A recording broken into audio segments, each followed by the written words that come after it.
Jadi Bilal hari ini yaitu Bilal yang mau memulai 10 tahun lalu untuk sekedar menulis. Tapi membaca itu mengempower our mind. Bikin kita knowledgeable. Ketakutan kedua aku yaitu aku takut tidak bisa mengubah orang di sekitar aku. Yang terjadi di hidup ini itu sebenarnya tidak terjadi di hidup kita, dan harusnya capek itu sih yang harus kita kerjakan, dan Capek itu yang harus kita kejar. aku ingin sampai aku berpikir bahwa kita ini adalah produk dari apa yang kita upayakan, bukan apa yang kita harapkan atau apa yang kita bayangkan gitu. Dan kenapa? Apakah overthinking is good or bad? Menjadi host itu bukan so pinter. Menjadi host itu justru bagian dari kita belajar untuk belajar. Waktu itu episode sama Raditya Dika kali ya. Itu aku dihujat parah di kolom komentar. Katanya si hostnya terlalu excited. Bermimpi itu gratis ya. Semua orang wajib bermimpi. Karena kalau tanpa mimpi, hidup kita itu sangat fana sih.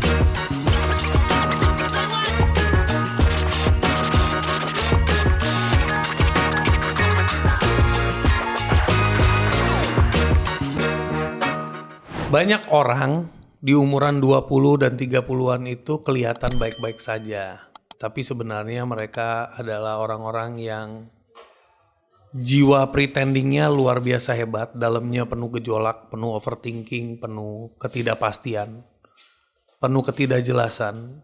Dan hari ini hadir bersama gua, Bilal Faranov, yang selalu menyuarakan secara konsisten melalui podcast dia, Suara Berkelas, mengadres issues untuk teman-teman di umur 20 dan 30-an. Thank you Bilal for coming here. Thank you Mas Sunil. Suatu hormatan bisa main ke podcast Big Thinkers. Karena aku jarang ke podcast. Yes. Selama ini aku nge-host orang, dan waktunya hari ini aku yang bakal di-host oleh Mas Sunil. Bro, Yap. first of all gue mau say congratulations. Dalam waktu yang lumayan relatif singkat, lo udah achieve great impact. Yap. Lo udah achieve great result. Dan gue doain lo menjadi pribadi yang terus menginspirasi Indonesia. Karena menurut gue banyak sekali orang di Indonesia yang keren-keren. Salah satunya lo. Yap.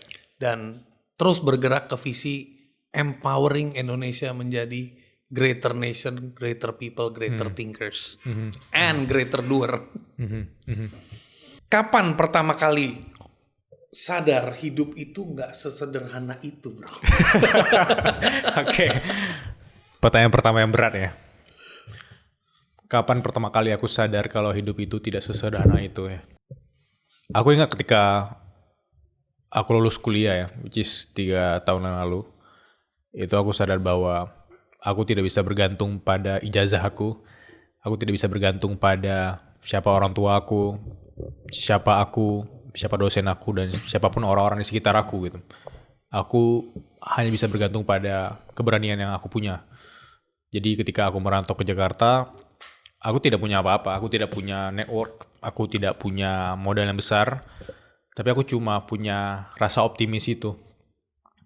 Di tengah dunia yang sangat terdistraksi, di tengah dunia yang bisik-bisikannya selalu pesimis, kalau lo harus punya orang dalam untuk masuk ke suatu hal, lo harus punya relasi. Aku nggak punya itu. Akhirnya aku mengandalkan cuma optimisme aku. Dan di situ aku sadar bahwa banyak hal yang dulunya aku planning ternyata tidak sesuai sama rencana aku. Aku kirain hidup ini bakal linear. Aku sekolah jurusan hubungan internasional. Aku kira aku akan berkarir di sana. Ternyata nggak bisa. Aku harus jadi seorang yang adaptif, dan di dunia yang sangat dinamis ini aku bisa mengandalkan optimisme aku dan rasa curiosity aku dan bisa beradaptasi sampai sekarang. Jadi disitulah aku sadar bahwa wow, ternyata apa yang diajarkan di sekolah selama ini hanya kepakai 1-2% doang, tidak bisa sepenuhnya. Yang bisa kita andalkan yaitu rasa curiosity kita, optimisme kita, sama keberanian kita sih. Dalam proses yang lu barusan cerita, Mil, gue nggak bisa mengandalkan apa-apa. Ya. Tapi gue cuman punya satu, rasa optimisme. Itu lahir dari mana? Ada yang mengedukasi lu kah? Ya. Apakah itu masuk dalam pelajaran yang lu dapat dari religi kah? Apakah itu datang dari sebuah atau seorang idola di rumah lu, mungkin dari bokap lu, nyokap lu, atau dari kota lu, atau dari sosok yang lu lihat di mana atau baca buku? Rasa optimisme itu lahir dari mana? It's a combination sih. Dari buku yang aku baca, dari podcast yang aku dengar, dari orang yang aku temui, dari keluarga-keluarga aku, dari pengalaman, dari trauma segala macam, kombinasi yang nge-create siapa kita yang sekarang gitu. Termasuk kombinasi bagaimana caranya aku memandang dunia. Selama ini aku lahir dari banyak kegagalan kan. Kita sebelum podcast dibahas tentang bahwa bukan hasilnya tapi gagal-gagal itu yang nge-create kita sekarang kan. Jadi kalau ditanya aku dari SD, SMP, SMA itu aku orang yang sangat sering bertemu dengan kegagalan gitu. Dan aku berterima kasih kepada fase itu karena di fase itu aku belajar bahwa harusnya aku lebih optimis. Aku tahu bahwa gagal itu kan bukan titik ya, itu emang fase koma gitu. Sehingga dari sana aku banyak mengumpulkan pengalaman-pengalaman dan cara pandang baru. Dan itu yang bikin aku optimis kalau ternyata dunia ini sangat luas dan kita bermimpi sebesar apapun, sejauh apapun juga nggak ada ruginya dan itu gratis. Jadi fase-fase itu nge-create aku optimis. Dan kalau ditanya bagaimana kamu ngelihat optimisme let's say 10 tahun ke depan, Bill? Ya aku percaya bahwa dengan kita bisa beradaptasi, dengan kita punya banyak mata pisau menghadapi ketidakpastian dunia ini, aku rasa kita akan bisa terus optimis. Karena optimis itu bukan berarti kita udah tahu bagaimana dunia bekerja, kita udah tahu 10 tahun lagi jadi apa, kita udah tahu 10 tahun lagi nanti kita bakal jadi seseorang atau enggak. Tapi kita tahu dimanapun kita berada, kita itu bisa beradaptasi. Kita tahu dimanapun kita berada, kita tuh bisa belajar sama orang yang kita temui. Kita bisa bertanya hal baru ke orang yang bahkan belum kita kenal gitu. Aku ngerasa optimisme itu sangat kompleks dan di fase-fase saat ini aku ngelihat optimisme sekedar aku mau belajar sih. Dan dari sana itu nge-create pribadi aku yang sekarang gitu. Aku berada dimanapun berada aku optimis kalau harusnya aku nggak akan melihat gagal itu sebagai titik aku berhenti. Aku optimis bahwa, oh thanks gagal, aku bisa terus melangkah gitu. Gua mau ngulik ini terus nih. Kenapa gue mau ngulik ini terus? Karena satu, you are 28. Banyak orang di umur segini. Di ranging antara 20-30. Itu kalau dibombardir dengan komparasi. Digombardir dengan FOMO, fear of missing out, dan lebih parahnya lagi, dikobombardir dengan FOBO, fear of better option. Ya, itu bagus ya. Cenderung bukan jadi optimis, jadi pesimis.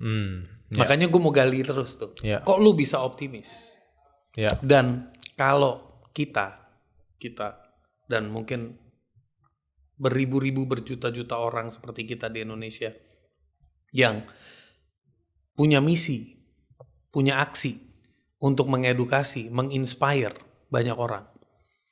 Pernah nggak kepikiran kalau ada 10 Bilal, 10 literally Bilal dengan pemahaman Bilal sekarang, potensi untuk bangun bisnis atau bangun gerakan sampai berhasil di titik Bilal hari ini misalnya gitu. Berapa persen 10-10-nya bisa persis kayak you? Padahal 10-10-nya speknya sama kayak you. Aku ngerasa selama ini aku nggak ngelihat potensi atau achievement segala macam karena akunya pribadi ya. Aku ngelihat itu kombinasi dari banyak orang yang aku temui juga. Kayak tadi kita bahas bahwa universal timingnya seperti apa, kemudian orang-orang yang selama ini nge-support kita dari belakang, bahkan kita nggak kenal siapa dia, itu kombinasi yang nge-create realita kita hari ini. Jadi kalau misalnya ada 10 sosok yang seperti Bilal itu sebenarnya bukan berarti positif, karena aku butuh seseorang yang berbeda pandangan dengan aku, tapi goalsnya sama gitu. Jadi kalau 10 orang tadi punya pandangan yang sama, sosok yang sama, jiwa yang sama, cara pikir yang sama, belum tentu itu bagus. Jadi aku selama ini dikelilingi oleh orang-orang. Di lokasi yang berbeda-beda. Sangat probability-nya mereka akan achieve kayak lu nggak? Kecil sekali sih. Kecil sekali. Oke. Karena selama ini kalau aku bisa terbuka di sini dan being vulnerable, aku sangat sering didebat oleh tim aku. Aku sangat sering punya hard conversation sama partner aku gitu, sama orang-orang yang selama ini aku look up. Itu aku sangat senang menerima kritikan-kritikan itu, dan itu nge-create aku secara personal semakin haus sama self development tadi, dan sebagai tim juga semakin haus sama perkembangan-perkembangan baru gitu. Dan makanya kalau kita sudah bisa memprediksi sesuatu itu justru boredom dong, kayak nggak seru kalau hidup itu udah bisa diprediksi. Kalau misalnya 10 orang yang sama kayak aku per hari ini, kecuali dengan visi yang sama dan dengan kerendahan hati mereka bisa saling terbuka, POV berbeda, itu mungkin sangat berpotensi growing. Tapi kalau kita ngerasa bahwa kita itu semua berwarna putih, itu akan sangat membosankan karena tidak ada opsi untuk kita melihat celah warna lain, warna biru, warna kuning mungkin. Keren. Bro, gue penasaran. Tadi lo bilang gue adalah tipe orang yang tumbuh dan gue sangat suka menerima kritik dan Ya. itu adalah salah satu proses menjalankan lo punya personal development juga. Ya, benar. Jadi bukan hanya masuk ke dalam tempat lo baca buku-buku Ya, atau lo ya. ketemu orang atau nonton podcast atau apapun. Tapi itu juga menjadi bagian. Tapi lo pernah mengikuti nggak bahwa kenapa hanya segelintir orang yang menganggap personal development itu penting banget dan mayoritas menganggap itu is just a waste of time. Ya, ya. Kenapa, bro? Itu sangat kompleks sih. Karena menurut aku dulu pernah di fase ngelihat orang-orang yang ngomongin tentang motivasi. Sok bijak. Iya, so bijak. Kok ada sih orang yang kayak nge-fix hidup orang lain tapi dia nggak bisa nge-fix hidupnya sendiri gitu. Iya. Kayak ada orang yang kasih advice tentang percintaan sedangkan dia di keluarganya itu nggak sehat gitu loh. Iya. Itu banyak sekali POV yang aneh ketika aku masa fase SMA kuliah dulu. Tapi berjalan waktu dengan aku banyak belajar, dengan aku paham harusnya bekal banyak orang itu mindset gitu. Itu aku sadar bahwa aku udah sendiri nih. Aku harus belajar untuk jadi versi yang lebih baik. Kayak setiap ayah ingin anaknya itu jadi versi lebih baiknya. Nah, kenapa nggak diputar POV-nya? Kenapa nggak ke diri sendiri dulu, baru kita ngomongin ayah ke anak gitu? Nah, di sana aku sadar bahwa self development itu sesimpel bagaimana caranya kita yang sebelumnya susah sekali olahraga pagi, besoknya kita ngetrain diri kita untuk ngelakuin hal sulit dulu, yaitu olahraga pagi. Iya. Discipline yourself. Yes, dengan kita disiplin yourself, dengan kita bisa mewinningkan diri kita pribadi, harusnya menurut aku itu ada perasaan yang nggak bisa dibayangkan dan nggak bisa digambarkan dengan kata-kata gitu. Betul. Kayak sesimpel semua orang lagi stres, lagi depresi. Kalau lu mau tidur lebih awal, lu bangun lebih pagi, terus lu bertemu dengan matahari pagi, lu olahraga. Ada hal yang selama ini lu nggak bisa bayangkan. Oh, ternyata stres selama ini bukan karena overthinkingnya doang. Mungkin gue jarang ketemu sama matahari pagi. Nah, obrolan self development itu memang nggak bisa diobrolin doang, harus dipraktekkan. Dan bagi segelintir orang, mereka itu ngomongin itu mungkin karena memang udah mereka rasakan gitu. Tapi bagi sebagian orang yang mungkin masih kayak pesimis atau masih sangat skeptis dengan self development, mereka cuma ngelihat dari kacamata bahwa itu mereka omong doang gitu, mereka nggak ngelakuin, atau pas gua lakuin kok biasa aja ya. Mungkin ada fase yang tidak kontras, karena sesuatu yang kontras di hidup kita, let's say ada orang yang lagi demam hari ini, tiba-tiba dia besok sembuh dan dia olahraga, itu dia pasti lebih happy dibandingkan kita hari ini, karena dia ada di fase sakit sekali, tiba-tiba dia happy karena dia olahraga dan sembuh gitu. Nah, orang-orang yang mungkin sangat senang ngomongin self development itu orang-orang yang menurut aku, kayak aku bilang tadi, mereka orang optimis, mereka yang orang yang suka mengosongkan gelas, tapi untuk mereka ngerasakan bahwa hidup ini itu sangat-sangat dinamis ya, hidup ini sangat tidak bisa diprediksi ya. Tapi pegangan self development itu justru bikin hidup kita tuh lebih berwarna sebenarnya. Gue penasaran which area atau which part of self development yang benar-benar highly impactful, yang pertama kali nampol lo banget, I really need this and this changed my life. Menulis sih. Menulis. Terkesan sangat klise ya, dan Mas Sule juga menulis kan. Yeah. Ada fase di mana aku terlalu banyak ide, ada 1000-an ide di kepala aku tentang, let's say tentang konten, atau let's say tentang mau nulis buku, atau sesimpel mau kasih speech gitu di suatu event. Ketika aku cuma pinter di kepala aku doang, itu akan bikin kepala aku meledak gitu ya. Jadi aku mencoba menulis pertama kali. Iya, overload. Aku mencoba menulis pertama kali itu pas fase kuliah semester awal kali ya. Karena sama SMA itu aku tidak suka menulis. Tapi pas kuliah semester awal, aku kenal sama salah satu dosenku.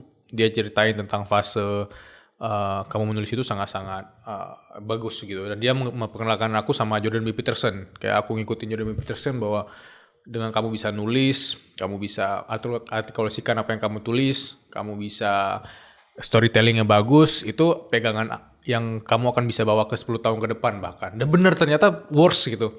Jadi Bilal hari ini yaitu Bilal yang mau memulai 10 tahun lalu untuk sekedar menulis. Wow. Setiap hari aku menulis, itu bikin aku ngobrol sama orang itu lebih feel-nya tuh lebih kerasa. Setiap aku menulis, apa yang aku baca, itu aku lebih gampang mengingat, lebih gampang memahami daripada aku sekarang dulu cuma baca buku, terus cuma mencoba mengingat atau menghafal, setahun kemudian lupa. Dengan aku menulis, aku banyak sekali ide-ide yang kemudian disalurkan jadi buku juga, jadi konten-konten. Bahkan question-question di podcast itu kan hasil dari tulisan-tulisan yang selama ini aku curious gitu, kayak Mas Nil tadi. Kayak kita curious, akhirnya create satu pertanyaan, dan pertanyaan itu ternyata bisa menghasilkan ribuan jawaban dari ribuan orang yang berbeda gitu. Jadi aku bisa bilang bahwa titik perubahan aku ketika aku memberanikan diri untuk menulis di blank page yang tulisannya sangat jelek. Dan itu kan latihan sampai kemudian tulisan itu jadi seksi gitu. Iya. Wow. Amazing. Gua adalah orang yang dulu benci banget baca. Nah, ya. Tapi universe mendorong gua untuk lebih banyak baca. Ada mentor gua sih dulu. Yang ngebuktiin ada satu story di mana dia maksa gua baca. Dia beneran maksa gue. Kalimat dia gini, dia selalu beliin gue buku dengan statement 10 hari gak ada pertanyaan, saya anggap kamu mengerti. Mati gak lo? 10 hari gak ada pertanyaan. Dianggap kita gak mengerti. Iya, dan bukan, saya anggap kamu mengerti. Oke. Berarti ada dua dong. Kalau gue gak nanya, dia anggap gue udah ngerti. Berarti gue ngerti banget bukunya. Oke. Berarti gue kudu baca kan. Kalau gue baca, gue baru nanya. Iya sih. Dijebak kan. Iya. Dan gue gak suka baca. Dan dia tahu gue gak suka baca. Tapi dia enforce itu. Karena gue look up sama dia, gue ikutin. Dari gue mulai baca, gue mulai ngerti. Tapi dia pinter sih, ngasih bukunya juga perfect. Dia gak kasih buku yang berat-berat dulu. Dia kasih gue dulu 7 Habits of Highly Effective People gitu kan. Terus habis itu dia mulai kasih gue Borland C++ programming. Habis itu dia turunin lagi ke bukunya si... this is my favorite quote and suddenly gue bisa lupa namanya. Namanya Selling the Dream. Selling the Dream. It's not coming to my head right now. Tapi anyway, dari buku itu gue jadi belajar. One day ada satu event di mana orang itu, gue jadi kayak salesman di event itu. Orang itu lagi nanya-nanya sama sales yang lain. Satu-satunya orang yang bisa jawab gue. Kenapa? Karena gue baca. Terus dia bilang sama gue, itu orang kartu namanya apa? Gue kasih lihat MBA. Tapi dia goblok. Dia masih nanya sama lu. Lu yang bisa jawab. Artinya apa? Information is power katanya. Di situ gue mulai giat. Dari kalimat itu gue mulai giat membaca. Jadi it's not a matter of lu sekolah atau nggak sekolah. Ya. Tapi membaca itu mengempower our mind. Bikin kita knowledgeable gitu. Yeah. Now itu zaman itu. But today zamannya kebalik bro. Today overload of information. Yeah. Berarti sekarang skill barunya bukan membaca. Memilah apa yang baik dan apa yang gak pas. Benar. Skill barunya. Kalau tulis itu buat gue sekarang mendadak sih. Mendadak jadi kayak terapi buat gue. Jadi gue yang tadinya kadang kita kalau orang yang demen pemikir itu demen punya temen untuk diajak ngobrol. Sebenarnya tujuannya menuangkan semua pemikiran. Tapi dengan gue bisa menulis, gue udah nggak butuh orang lagi. Gue bisa menuangkan semua in my paper. It's good, it's bad, it's for me. Iya kan? Yeah. Dalam proses itu semua tadi, apa ketakutan terbesar bro yang lo alamin within the fase 20-30 tahun ini? Dari umur 20 ke 30, ketakutan terbesar yang pernah lo lewatin itu apa? Ketakutan yang paling sering aku lewatkan di 20-an awal dulu kali ya. Jadi let's say 21 sampai 25 aku pernah di fase aku takut tidak dihargai sih. Ini bisa terbuka bahwa takut tidak dihargai. Iya. Jadi maksudnya orang nggak nge-value lo gitu. Benar. Nggak nganggep lo. Kalau bahasa literalnya. Iya, kalau bahasa yang paling kasar sih kita dianggap nggak ada kali ya. Oke. Jadi berangkat ketika aku dulu sempat studi ke Jepang, itu aku sempat kerja juga kan, kerja part time job gitu. Jadi ada fase di mana orang-orang di tempat aku bekerja itu aku ngerasa itu overthinking aku waktu itu, yaitu aku nggak dihargai karena bahasa Jepang aku paling buruk. Jadi teman-teman yang Jepang itu kan nggak bisa bahasa Inggris juga. Jadi karena aku jarang ngomong, karena bahasa Jepang aku patah-patah gitu ya. Jadi aku ngerasa bahwa mereka kok jarang ngomong sama aku dan jarang nyapa gitu ya. Aku marah-marah ngerasa dikucilkan. Nah, overthinking atau fase itu bikin aku kemanapun berada, kalau orang mengabaikan aku tuh, aku berasa berarti aku nggak penting gitu. Itu fase yang I'm nobody lah ya. aku bukan siapa-siapa. Mungkin aku akan dihargai kalau aku siapa-siapa gitu. Aku pernah di fase berpikir seperti itu gitu. Padahal itu adalah bisikan negatif di kepala aku sendiri. Dan itu conversation yang buruk sekali kan, kayak negatif self talk itu bikin aku semakin ciut gitu. Iya. Aku belajar berjalan waktu, aku semakin memahami banyak hal yang selama ini aku salah pahami gitu, bahwa memang orang itu punya dunia sendiri dan semakin kita semakin kita membenci versi kita yang pada waktu itu bikin kita semakin pesimis. Akhirnya ketika aku balik ke kampung halaman aku di Aceh waktu Covid ya, itu aku mulai baca buku juga, aku udah mulai menulis dan aku sadar bahwa aku tidak bisa mengubah lingkungan aku tidak bisa mengubah orang. Aku waktu itu ketakutan kedua aku yaitu aku takut tidak bisa mengubah orang di sekitar aku. Aku takut tidak bisa mengubah bagaimana adik aku atau keluarga aku untuk hidup lebih sehat. Aku takut tidak bisa mengontrol mereka untuk jadi lebih baik ya, bukan mengontrol dalam konteks lain. Aku takut itu terjadi. Tidak bisa menginfluence dan tidak bisa Benar. menjadi agent of change. Ketika aku bikin konten awal Mas Sunil, itu aku ngerasa banyak orang yang berubah dan terutama strangers kan. Pasti mereka karena tidak take for granted gitu ya. Kayak strangers clap for us karena mereka nggak kenal kita di fase yang lain gitu. Tapi orang-orang di sekitar aku itu tidak berubah dan mereka kayak apain sih lu Bil misalnya ngonten, atau mereka tetap nggak olahraga, walaupun aku olahraga, itu aku takut sekali tidak bisa mengubah mereka gitu. Dan berjalan waktu aku memahami satu hal, ternyata memang pastinya kita nggak bisa mengubah siapapun, mau itu orang terdekat kita, saudara kita, atau siapapun itu orang-orang yang selalu ada di sekitar kita. Tapi cara efektif untuk kita bisa mengubah mereka, ternyata menurut aku ya, sesuai pengalaman aku, yaitu dengan komplimen atau apresiasi versi mereka yang sedikit jadi lebih baik. Jadi misalnya aku nggak bisa bilang ke adik aku, kamu wajib olahraga, kalau nggak kamu obesitas. Tapi ketika aku ngelihat dia udah mau jalan kaki di pagi hari, itu aku komplimen dia. Dan menjalan waktu, dia merasakan suatu hal yang, aku diapresiasi, aku dilihat juga gitu. Jadi aku nggak ngelihat selama ini aku pengen dihargai lagi, tapi aku belajar untuk menghargai orang-orang di sekitar aku yang mereka tuh mau jadi versi lebih baiknya. Tapi kayak tadi universe timingnya itu versi mereka, nggak bisa atur. Aku nggak bisa mengatur dia di bulan Maret 2026 dia harus diet, nggak bisa. Ya, betul. Dia akan ketemu live eventnya sendiri sampai di momen kita harus komplimen itu, dan itu yang aku pelajari. Jadi ketakutan aku itu mulai transisinya dari yang aku pikir tentang aku doang, aku dikucilkan, atau aku nggak depresiasi ketika memulai, ke fase harusnya aku yang melihat orang sekitar aku dulu gitu. Itu ketakutan aku, dan ternyata banyak yang kita takutkan tidak terjadi di dunia ini, dan itu tidak berdampak besar bagi hidup kita sih. Coba diulangin, banyak ketakutan yang terjadi di hidup ini itu sebenarnya tidak terjadi di hidup kita, dan banyak ketakutan itu tidak berdampak besar di hidup kita gitu. Hanya di kepala kita saja.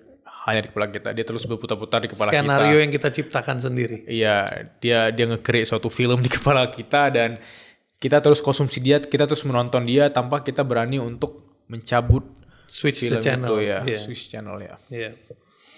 Bro, capek hidup itu salah atau wajar? Wajar. Kenapa bro? Ada dua versi capek. Ini aku create teori aja di sini kali ya. Tiba-tiba ya.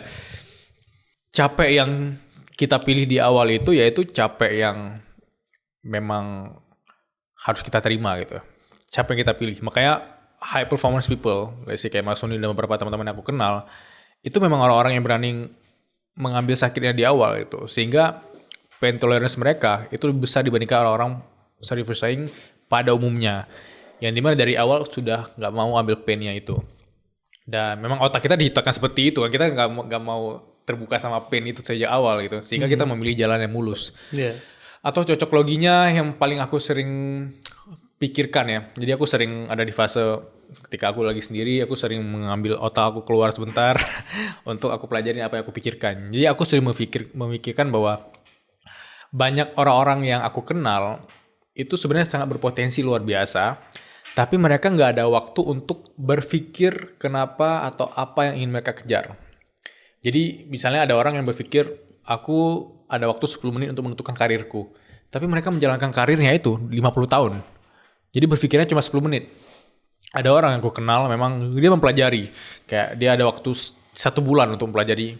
Dia ingin tinggal di kota mana, dia ingin menikahi Bener-bener siapa. dia bikin blueprint lah ya. Bener-bener dia bikin blueprint. Walaupun dia udah tahu ke depannya nggak pasti. Iya. Tapi dia menjalani hari itu yang kayak gue bilang tadi, dia bisa beradaptasi pada perubahan zaman. Dia tahu dia kenapa ngerjain ini. Nah orang-orang yang aku bilang capek yang pada umumnya yaitu orang yang menentukannya itu kayak instan banget. Kayak order GoFood gitu ya. Iya. Gua mau order ini ya langsung nyampe gitu. Dan mereka menjalani itu kayak puluhan tahun. Sehingga Autopilot. ketika mereka ngelakukan autopilot itu memang hari-harinya capek banget sih. Iya. Nah, aku mau orang-orang yang menonton ini, termasuk pelajaran bagi aku pribadi juga, yaitu kita ada waktu untuk diri kita sendiri. Kita bisa nge-book 1 jam sehari misalnya, dan dalam waktu 300 hari ke depan, kita ada 300 jam milik kita pribadi untuk kita mempelajari kenapa kita ngambil ini, apa konsekuensinya, apa yang bikin kita capek dalam short term dan dalam long term kita bisa growing. Hal-hal itu bisa kita book gitu. Nggak sekedar kalian book lapangan padel terus kayak setiap harinya kita tahu berapa jam kita pakai lapangan padel. Tapi kita bisa nge-book waktu kita sendiri untuk menentukan seperti apa yang ingin kita jalani, capek seperti apa yang ingin kita selami gitu ya. Iya. Selama ini aku sudah memutuskan capek seperti apa, dan ketika aku capek, sih Mas Uni juga pas capek bikin podcast, Bila juga punya podcast dan ada versi capek kita kayak wah privilege banget ya capek karena hal yang kita kerjakan ini kita happy gitu ya. Yes. Harusnya capek itu sih yang harus kita kerjakan dan Capek itu yang harus kita kejar. kita kejar ya, kita create capek itu sampai kemudian kita merasakan bahwa nggak ada capek yang kita benci ya, yang ada emang capek yang kita pilih gitu ya. Keren. Gua akhir bulan ini akan rilis ebook. Nanti gue kirim lo. Sure. Judulnya Terlalu Sibuk untuk Hidup. Wah bagus tuh, nah terlalu sibuk untuk hidup ya. Iya. Itu adalah ebook yang gue tulis untuk melakukan transisi dari 3 fase bro. Fase ngoyo, ke fase ngalir, ke fase ngehasilin. Ngoyo, ngalir, ngasilin. Yang tadi Bilal sharing, ada 2 tipe orang. Satu yang mau capek duluan untuk bikin blueprint, meskipun dia tahu belum tentu itu terjadi. Benar. Tapi ada yang langsung autopilot aja jalan. Di mana ada proyek gue kerjain, di mana ada kesempatan gue kerjain, dia pokoknya muter sampai satu titik. Gue tuh lagi ngapain sih? Iya kan? Iya. Itu ngoyo tuh. Karena kan, wah ada cerita nih, lagi happening, investasi saham, cuannya cepet, bikin konten, jadi konten kreator, jadi afiliator, pokoknya bisa dapat duit cepet. Semua pokoknya dikerjain semua. Where are you going? What are you doing? Gitu. Itu ngoyo di situ. Masuk ke ngalir itu lebih ke selaras. Pertama nyampe ke titik selaras dulu nih. Who am I? What am I doing? Where am I? Baru nanti ngasilin tuh macam-macam bro. Ketenangan, kejelasan, rezeki, kesempatan. Ngasilin tuh bisa banyak. Iya. Banyak orang tuh stucknya cuman rezeki, duit. Gue ketemu begitu banyak orang yang really working hard. There is one thing they always talk. Gue bilang, what do you want?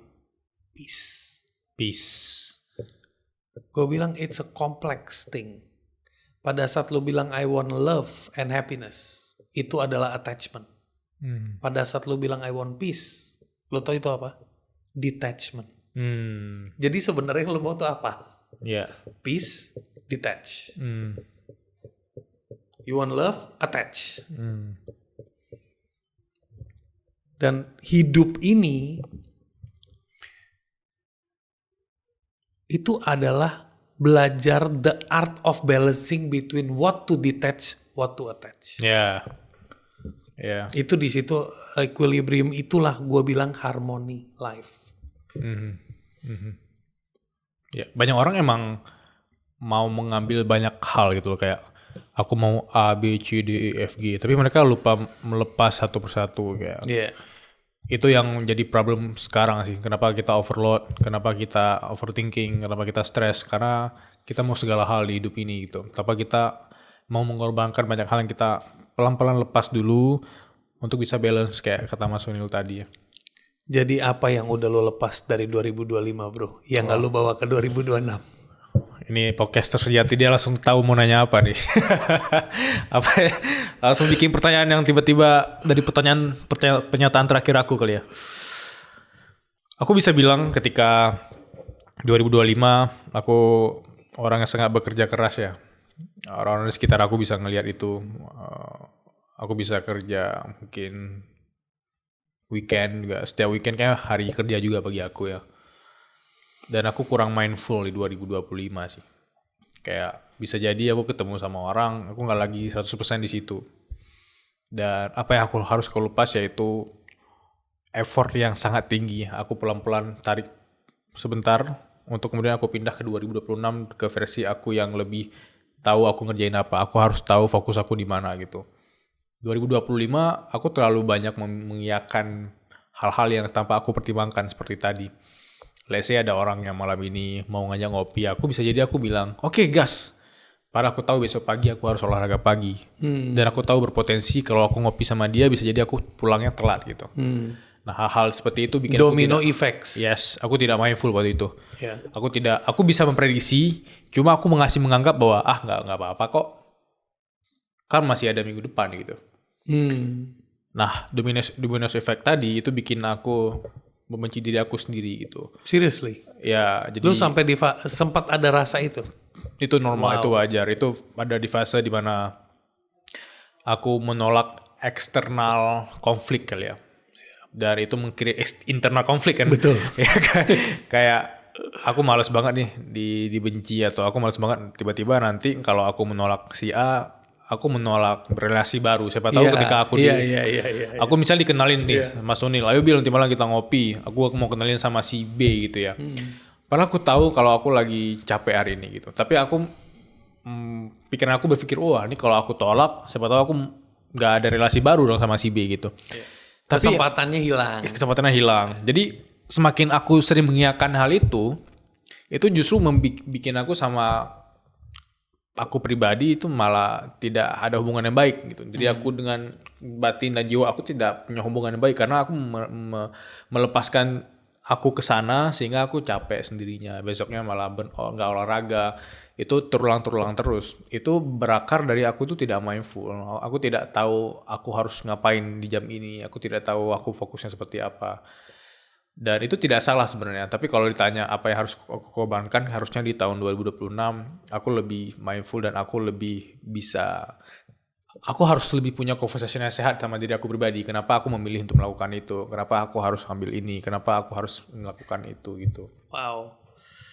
Lu pernah baca buku The Courage of Being Disliked? Ya. Yang barusan lu ceritain tuh ada di buku itu. Oh ya. Ya. Selama ini aku takut sekali sih punya konflik dengan manusia lainnya ya. Dan itu bukan lu bro. Khususnya kita di Indonesia punya problem itu bro. Iya sih. Nggak enakan. Gak enakan. Ada rasa nggak enakan. Ada rasa silaturahmi itu adalah salah satu jembatan. Yes. Membuka pintu. Yes. 1000 pintu rezeki. Yes. All this doctrine masuk. Yep. Yang totally different sama Barat. Kalau di Barat itu you think about you first. Then think about others. Are you aligned, selaras, or not? Tapi kalau kita kan di sini enggak. Nggak diajar itu nggak enak kan? Ya itu berakar dari didikan kita masa kecil. Berjalan waktu kita emang harus sopan dan mematuhi semua orang, itu benar, nggak salah juga. Tapi konteksnya semakin dewasa itu harus bisa di-adjust. Kayak kata Mas Sunil di awal tadi, kita harus bisa mengkurasi apa yang kita konsumsi kan. Kalau 100% dikonsumsi terus tanpa kita berpikir lebih kritis, itu akan sangat tidak sesuai sama versi kita sekarang. Dan aku dulu berpikir bahwa di fase dewasa aku punya tenaga, punya energi yang banyak, aku tuh bisa ngelakuin apa aja gitu. Tapi berjalan waktu aku bukan robot ya. Kayak aku harus tahu energinya seperti apa, tenaga aku dipakai di menit berapa jam gitu, atau effort aku itu harusnya ada batasannya, ada limitasinya. Kalau nggak ada, aku berpikir bahwa itu yang bikin kita gampang burn out, itu yang bikin kita nggak tahu besoknya harus ngapain, itu yang bikin kita procrastinate kan. Yes. Dari itu semua, kapan yang lu pernah merasa anjrit gue kejebak overthinking? Oh, oke. Mungkin ditarik dulu ke fase-fase 20-an awal kali ya. Kalau ditanya, Bil kamu siapa? Ya aku seorang yang optimis, idealis, overthinker sejati ya. Aku selalu overthinking, dan ketika aku memahami apa itu overthinking, berarti kita ingin mengontrol dunia sebagaimana harusnya. Kita ingin segala hal yang kita takutkan itu harusnya berjalan lebih mulus.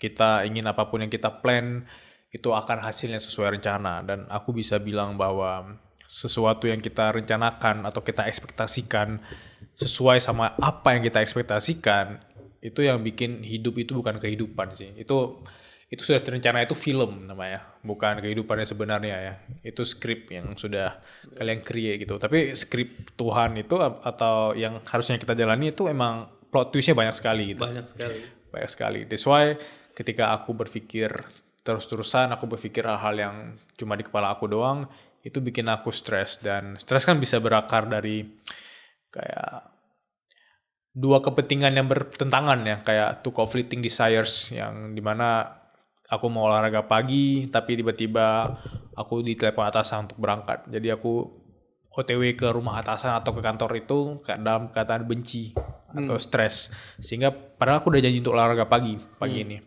Nah, kenapa aku bilang overthinking itu berbahaya? Kalau misalnya kita berpikir banyak hal tapi kita minim eksekusi, itu berbahaya karena kita itu cuma kasih makan atau memanjain kepala kita doang gitu. Kayak realitanya cuma ada di kepala kita pikir gitu. Padahal kita itu harus less overthink, more action.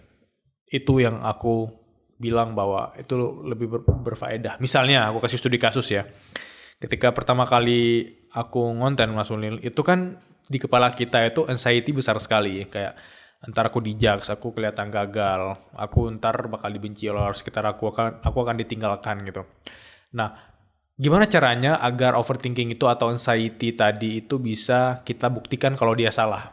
Caranya dengan kita beraksi kan. Dengan kita beraksi, kita tahu bahwa anxiety itu adalah pembohong yang handal.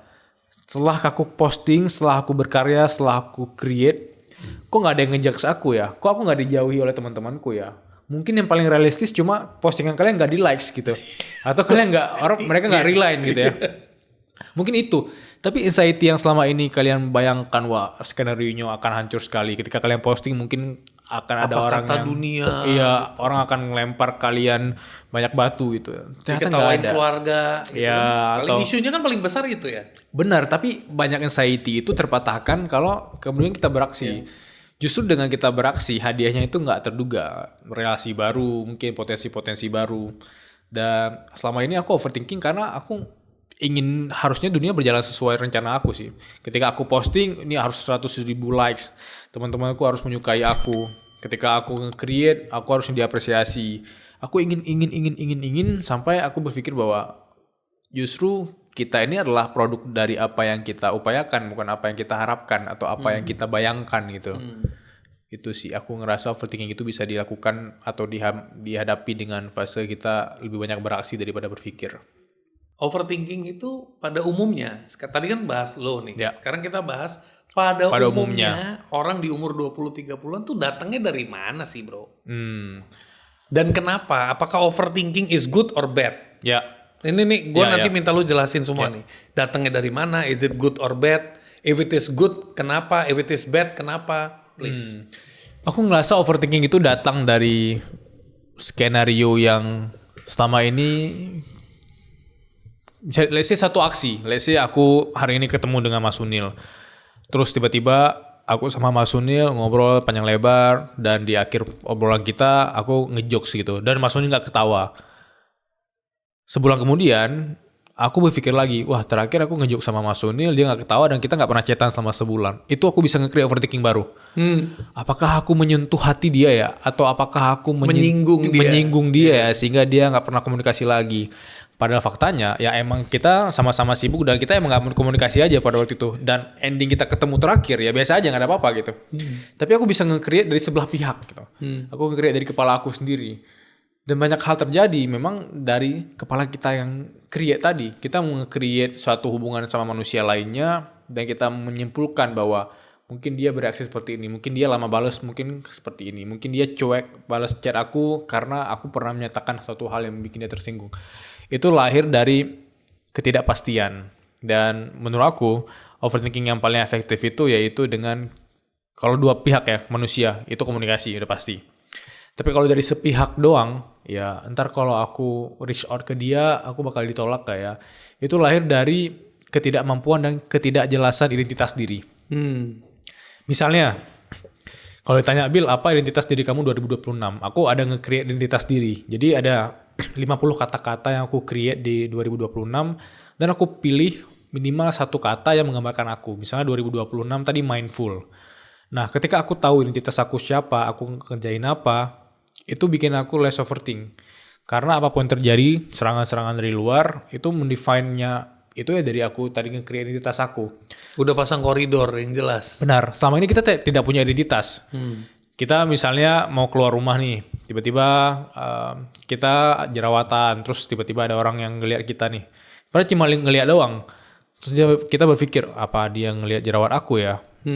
Apa dia ngelihat aku area yang kotor ya? Itu bisa lahir dari ketidakjelasan kita. Tapi kalau kita mendefine bahwa oh ini karena aku pribadi yang tidak jaga makan, aku begadang, that's why aku jerawat. Jadi apapun kata mereka, mau dibilang aku kotor segala macam, ya aku tahu kenapa aku jerawat. Jadi dengan kita tahu apa yang kita kerjakan, identitas diri kita siapa, harusnya itu bikin kita tidak overthink. Nah, overthinking itu nge-create banyak narasi-narasi yang seolah-olah kita tebak dia memikir tentang kita gitu.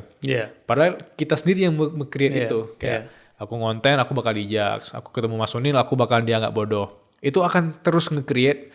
Dan kalau dikasih makan terus negatif self-talk itu. Lama-lama you percaya itu. Iya, kita mempercayai itu. Itu bakal menciptakan realitas kita. Setelah karena kita sudah percaya itu gitu.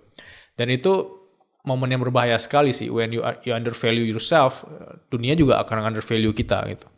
Itu yang aku alami di awal 20-an, dan overthinking itu berakar dari kita nggak tahu kita di mana, kita nggak tahu kita kerjain apa, dan kita nggak tahu kita sedang menuju kemana gitu. Overthinking is good or bad? Aku bisa bilang overthinking itu dari dua kacamata ya. Dia akan berbahaya atau bad kalau kita memikirkan itu terus-terusan tanpa kita beraksi dan kita mempercayai itu sebagai sesuatu yang menjadi realitas kita. Padahal itu bukan realitas sama sekali.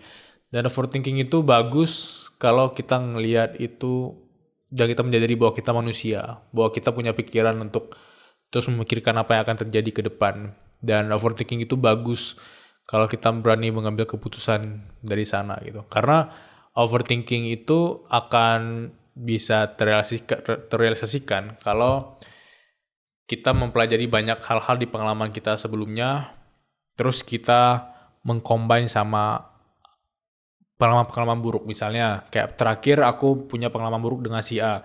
Jadi aku overthinking untuk meminimalisir pengalaman buruk tersebut, aku harus ngapain agar kedepannya tidak ada lagi pengalaman buruk. Mungkin aku bisa nyambung sama ini Mas Sunil. Jadi aku itu selalu bikin regret review setiap tahunnya. You bikin regret reviews? Yes. What you regret? Gitu. Yes, apa yang aku It's regret. a good thing, it's a new thing. I'm listening. It's Oh, a really? new thing. It's a new thing. Regret review, very nice, very nice. Jadi aku pernah bikin regret review pertama kali itu di 2022 ya. Aku lupa nonton video siapa waktu itu, tapi aku tahu itu 2022.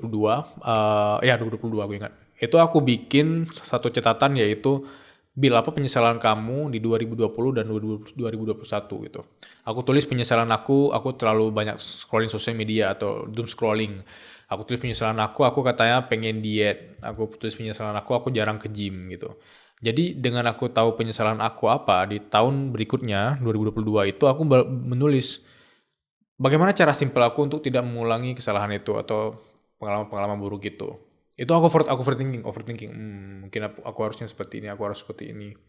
Akhirnya dengan aku tahu apa kekurangan aku, kesalahan aku, dan penyesalan aku, itu bikin aku tidak lagi mengulangi, atau lebih tepatnya meminimalisir mengulangi kesalahan yang sama terus. Karena dengan aku menyesal ini ada sama dengannya, berarti aku terus konsumsi makanan jam 12 malam.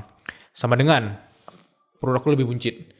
Aku tidak olahraga 3 bulan. Sama dengan aku gampang sakit. Jadi aku tahu kekurangan aku, penyesalan aku, dan itu juga bikin kita vulnerable sama terbuka sama diri kita sendiri. Itu bikin aku bisa meminimalisir hal yang tidak aku inginkan. Dan itu berakar dari overthinking yang aku pikirkan. Kok bisa aku kayak gini ya? Kok bisa dia seperti ini ya? Dan overthinking tadi juga bisa di-create sama yang namanya premortem. Pernah dengar premortem? Itu sebenarnya kalau nggak salah itu teori yang disampaikan oleh psikolog klinis namanya Gary Klein ya. Dia bilang kalau coba bayangkan kamu di versi kamu yang paling gagal. Mungkin ini relate karena teman-teman bisa ngelihat dari POV. Oh, gue tahu. 2000. Ada postmortem, ada premortem. Ya, kalau ini premortem ya. Kalau ini premortem. Before it happened. Ya. Tapi ini versi premortem yang kamu cegah. Makanya before it happened. Before it happened. Jadi overthinkingnya itu yaitu coba bayangkan kamu di skenario terburuk deh, nggak apa-apa. Itu bad mungkin ya. Tapi kalau kamu bayangkan kamu di versi terburuk kamu karena kamu overthinking hal itu, coba bayangkan kok bisa kamu di versi gagal itu. Tapi bukan untuk pesimis. Tapi membayangkan aja, oke, gue di tahun 2026, 31 Desember gue gemuk. Atau gue naik 20 kg berat badan gue. Coba kalian takar-takar nih. Kira-kira apa yang bikin aku berat badan naik 20 kg ya? Mungkin karena aku setiap malam itu makan. Mungkin aku olahraga itu cuma sebulan sekali. Nah, gimana caranya? Itu kalian flip. Justru kalau kalian aware itu yang bikin kalian gagal, gimana caranya agar nggak gagal dong? Itu juga bikin aku less overthink sih. Itu pernah aku coba beberapa waktu yang lalu dan harusnya itu cocok sekali kalau teman-teman yang mau cari cara lain selain bikin resolusi di awal tahun. Ini menarik nih. Ini mengingatkan gue pada Six Thinking Hat. Gimana tuh? Jadi tadi lu ngomong premortem ini, jadi gini, setiap orang kan punya teori, tapi pelaksanaannya mirip-mirip nih. Jadi dulu di dunia entrepreneurship gue itu sangat aktif bermain 2 peran bro. Bermain peran topi kuning dan topi hitam. Jadi Six Thinking Hat itu ada topi merah, topi kuning, topi putih, topi biru, sama topi hitam. Sama satu lagi kalau nggak salah topi hijau. Topi putih itu fokus on data. Jadi kalau kita pakai topi putih, semua keputusan itu harus ada data. Kalau pakai topi kuning, itu based on joy, based on optimism. Jadi lu pernah ketemu orang, lu baru sharing idea, dia udah kemana-mana. Oh ini bagus nih, kita bisa begini, begini. Tapi dia nggak lihat problem. Dia cuma lihat all the opportunities. Dia benar-benar opportunity, optimis. Nah topi hitam itu manusia paling pesimis. Nanti kalau gagal gimana? Kalau di sini jebol gimana? Itu topi hitam tuh. So I used to play these 2 caps. Jadi kalau kita bikin sebuah product launch atau kita lagi mau pegang project, itu yang kita tulis. Itu what are the possibilities that it can fail me. Tujuannya adalah melakukan pre-analysis. Kalau ada 100 probability to fail, I fail. Berarti kan ini 100 probability yang gue udah bisa mapping. Berarti automatically gue gak akan masuk ke jalan-jalan itu dong. Strategi gue gak boleh ke situ. Karena udah jelas itu probability failing. Jadi strategi gue harus ke jalan yang di luar 100 ini. Mungkin yang 101 gue udah gak bisa baca. Ya udah, I have to deal with it. Tapi melakukan itu penting sekali. Dan itu yang lu barusan cerita ini hanya perbedaan penempatan. Benar-benar. Yang satu lu ngomongin towards life, yang satu ngomongin terhadap bisnis. Dan kendala terbesar di umur 20-30 itu selain overthinking itu confidence bro. Lu pernah nggak ada di sebuah fase di mana lu ngerasa nggak cukup tapi lu bertahan? Pernah nggak? Pernah. Lu bisa cerita nggak? Mungkin ada beberapa konteks ya, bisa jadi konteks finansial, bisa jadi konteks pertemanan kali ya. Mungkin kita berangkat dari finansial dulu ya. Aku pernah di fase sangat-sangat overthinking dan merasa tidak cukup ketika aku sadar bahwa dibandingkan teman-teman seangkatan aku itu termasuk yang tidak mampu atau tidak mapan gitu ya dibandingkan orang di sekitar You aku kalau gitu. ngomong tidak mampu tadi lebih ke ability. Yap. Kalau tidak mapan lebih ke Finansial, financial. ya. Jadi kalau konteks tidak mapan ya, itu ketika aku sadar bahwa selama ini aku selalu ngeremehin tentang budgeting, atau selama ini aku tidak punya goals yang besar. Mungkin aku selama ini cuma ngelihat POV uang itu hanya sebagai pemenuhan sederhana aja gitu. Nah, ketika aku sadar bahwa aku tertinggal seperti itu, aku mulai ngerasain tidak nyaman gitu. Tapi itu kan fase yang kita bahas tadi, kayak problem anak-anak sekarang itu FOMO ya. Aku akhirnya tahu kenapa aku tidak punya ambisi yang sangat besar di finansial. Karena kalau aku punya ambisi yang sangat besar, itu aku akhirnya ngelihat fenomena-fenomena di sekitar aku yang memang kalau ada sesuatu yang baru, let's say instan yang besar, mereka tuh akan langsung kepincut dan bermain di sana tanpa memakai si topi hitam tadi. Iya, betul. Nah, aku selama ini ternyata pakai topi hitam. Oke, Itu aku rasa skeptis aku tinggi sekali ketika ngelihat sesuatu yang instan kok mudah banget ya. Aku penasaran. Too good to be true. Iya, kayak ada yang aneh deh kayak gitu. Nah, di sana kemudian aku ngerasa kayak aku kurang mapan deh. Aku merasa tertinggal dibandingkan orang sekitar aku. Tapi akhirnya aku tidak membandingkan lagi dengan mereka. Karena aku tahu mungkin effort yang mereka lebih tinggi dibandingkan aku tidak tahu bagaimana mereka mengorbankan banyak hal yang aku nggak tahu sama sekali. Akhirnya aku mulai fokus ke diri aku pribadi, dan menurut aku cara paling sederhana yaitu dengan tidak FOMO sih. Itu skill yang paling mahal di fase sekarang itu. Dengan kita nge-compare versi kita sama yang sebelumnya, harusnya itu lebih masuk akal dibandingkan kita yang nge-set standar dengan kehidupan orang lain yang mungkin mereka lebih cepat dibandingkan kita, lebih progresnya lebih tinggi, timingnya lebih luar biasa, orang-orang sekitarnya lebih impactful. Itu harusnya bikin aku tahu harusnya aku di mana, dan itu bikin aku lebih mindful juga. Dan itu terjadi di 2026 sekarang gitu. Gua 2 tahun terakhir itu udah mempraktekkan yang namanya JOMO, bro. JOMO ya. Joy of missing out. Ya. Jadi banyak sekali teman-teman, nih lu nggak tahu yang lagi viral ini, lu nggak tahu ini. Padahal lu kan di dunia online kagak tahu. Ya. I don't want to know. Ya. Tapi itu sisi positif menurut aku. Sisi positif. And itu ngebantu gue jadi waras sih, bro. Ngebantu gue jadi waras, ngebantu gue bisa memfilter, mengizinkan diri gue untuk selalu hadir buat diri gue dulu. Baru gue bisa hadir buat orang, bro. Kalau gue nggak bisa hadir buat diri gue nggak bisa hadir buat orang. Ya, aku kenapa bilang itu positif? Karena aku ngelihat bahwa banyak hal yang mereka tuh aware, mereka konsumsi banyak hal, kayak tiap hari kan ada gosip ya, kayak tiap hari ada gosip tentang perceraian, tentang perselingkuhan dan lain-lain. Kita masukin di kepala kita kan, kita masukin kepala kita. Dan tahu nggak, Bro Sunil, mungkin Bro Sunil aware, kayak beberapa waktu yang lalu kan ada misalnya kasus seorang artis yang misalnya nulis ebook ya. Nah, I don't know loh, bro. Itu ada beberapa waktu yang lalu. Nah, teman-temanku yang nggak pernah baca buku, nggak pernah baca ebook, itu mereka baca itu seharian full, dan mereka masuk ke energi yang terjadi di cerita hidup itu. Iya, ketarik Dan itu berdampak besar. Nah, aku nggak tahu apa yang terjadi, tapi banyak tentang apa sih? Maksudnya topiknya tentang apa? Tentang pain, tentang trauma masa lalu gitu ya. Okay.